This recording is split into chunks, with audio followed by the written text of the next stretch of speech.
Comforted but trapped is one of the most dangerous states a human being can live in, because nothing feels wrong enough to escape, and nothing feels right enough to stay.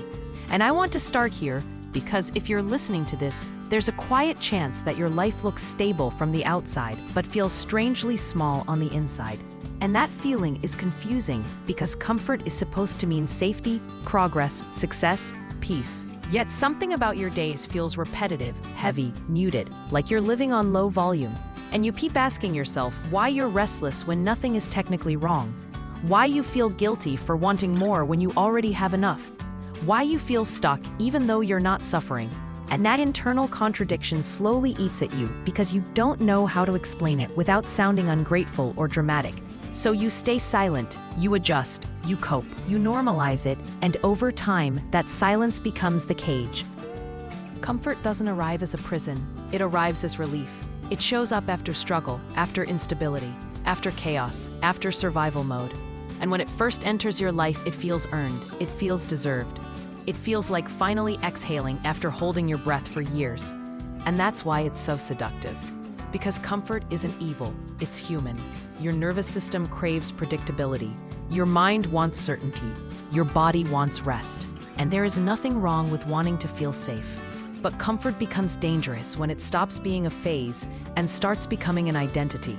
When you stop using it as a foundation and start using it as a ceiling. Because slowly, quietly, without drama, comfort can turn into stagnation.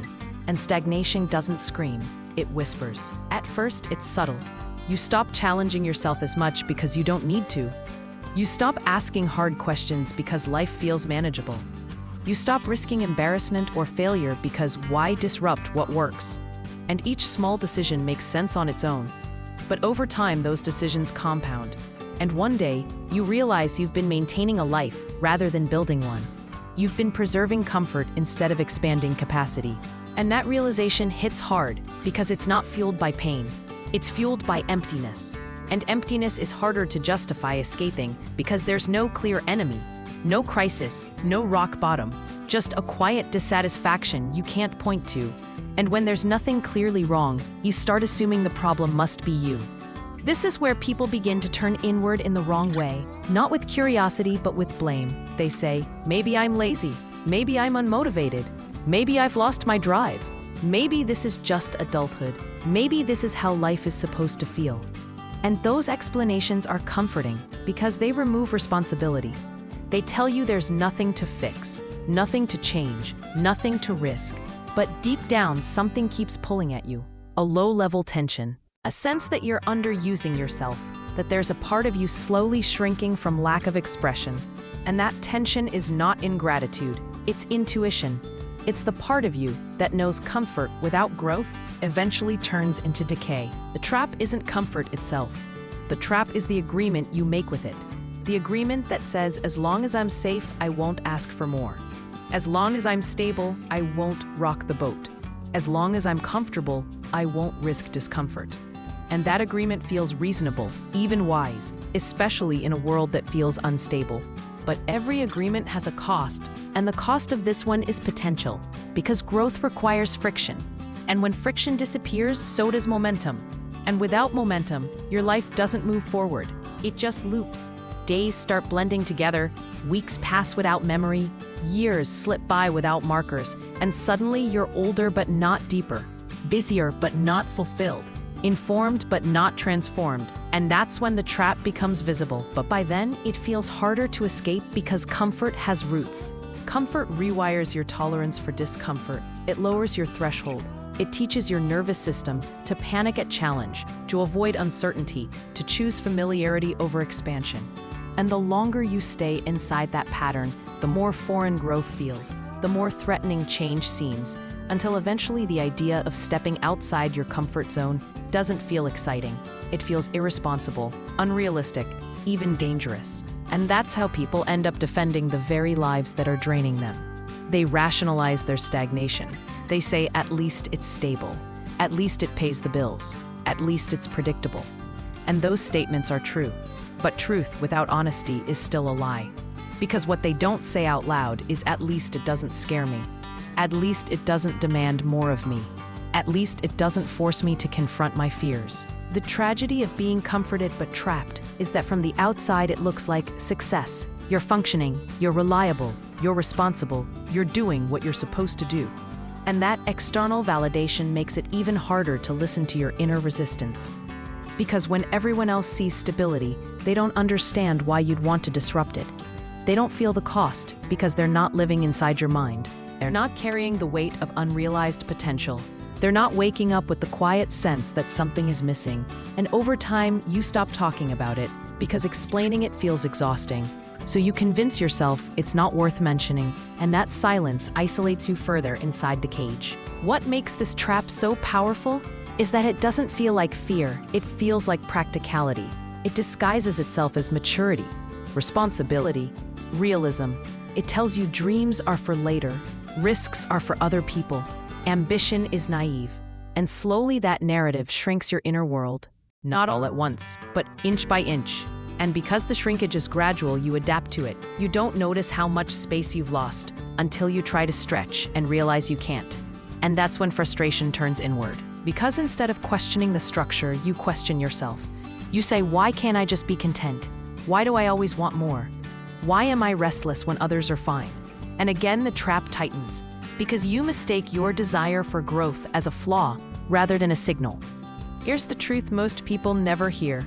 Comfort is supposed to support growth, not replace it. Stability is meant to be a platform, not a destination.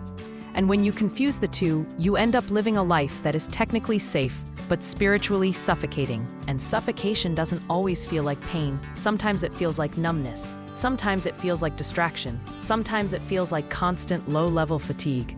And because it's not dramatic, you keep postponing action. You say, I'll deal with this later, when I have more time, more money, more clarity. But later keeps moving. And clarity doesn't come from waiting. It comes from movement. Breaking out of this trap doesn't require blowing up your life. It requires honesty. Brutal, quiet honesty about where you've chosen ease over growth, safety over truth, comfort over alignment. And that honesty is uncomfortable because it removes excuses. It forces you to acknowledge that some of your limitations are self-imposed, not because you're weak, but because you've been protecting yourself. And protection is understandable, but protection without progression becomes imprisonment. And once you see that, you can't unsee it.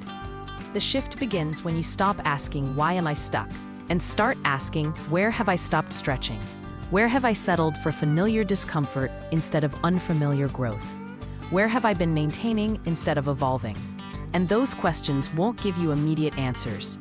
They will make you feel more restless at first. But that restlessness is movement. It's the first sign that the cage door is not locked, only heavy. And heavy doors don't open with force. They open with persistence, with small daily acts of courage, with choices that slightly destabilize your comfort in the direction of growth. You don't need to become reckless. You need to become intentional. You don't need to abandon stability. You need to redefine it. Stability isn't the absence of change. It's the ability to adapt without collapsing. And when you build that kind of stability, you stop fearing discomfort because you trust yourself to handle it. And that trust is what restores momentum, not motivation, not inspiration, but trust in your own capacity to grow. If this message feels close to home, if it feels like it's naming something you felt but never fully articulated, that's not coincidence. That's awareness waking up. And awareness is always the beginning of change, not the end. You don't have to escape the cage overnight. You just have to stop pretending it's not there. You have to stop confusing comfort with fulfillment and start asking what kind of life actually demands the best of you, not just the safest version of you. And if you want support in that process, if you want reminders that growth is possible without burning your life down, that discomfort can be intentional, that upgrading your life doesn't mean rejecting where you are, but expanding who you're becoming, then stay connected to daily upgrade motivation. Because this channel exists for people who are done surviving comfortably and ready to live deliberately, one honest realization, one courageous choice, one daily upgrade at a time.